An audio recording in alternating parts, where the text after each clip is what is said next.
নমস্কার বন্ধুরা, আমি সঞ্চিতা। মহামেশ পরিবারের একটা ফ্রেশ নিউ ব্লগে আপনাদের প্রত্যেককে স্বাগত। হ্যাঁ, এইসব মাখামাখি থেকে বুঝতেই পারছেন আজকে আমাদের বাড়িতে চিকেন বিরিয়ানি হচ্ছে। হবার কারণটা এটাই, দুই ভাইয়ের হঠাৎ করে ক্রেভিং হয়েছে খাবার, সেই জন্য বাইরে থেকে আর কিনে আনিনি। তো মিস্টার ব্যাচেলারই আজকে বাজারে গেছে, জিনিসপত্র এনেছে এবং ও রান্নাটাও ও করেছে, পরিবেশনটা ও করছে। মানে সত্যি সত্যি ছেলেটা মানুষ হয়ে যাচ্ছে, বুঝতে পারছি না কেন। যাই হোক গে, দারুণ হয়েছিল অন্য দিনের মতো। আর ও রান্নাটা বরাবরই ভালো করছে, মানে আগেও করতো এখনো করে। তবে ও চালাকি করে না একটুখানি চালটা বেশি নিয়ে চলে এসেছে, যাতে বিরিয়ানি বেঁচে গেলে কালকে খেয়েও স্কুলে যেতে পারে। হ্যাঁ, মানে এই লেভেলের পেটুক ধর আমরা আছি। যাই হোক, মানে বেশি চাল এনেছিল বলে দুটো প্রেশার কুকারে করতে হয়েছিল।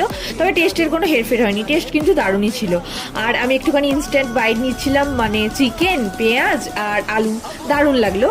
আর আজকের ভিডিওটা আমি এখানেই শেষ করছি। আপনারা প্লিজ লাইক, শেয়ার, সাবস্ক্রাইব করে পাশে থাকবেন। আর আপনারাও দারুণ খান, ভালো থাকুন, টাটা।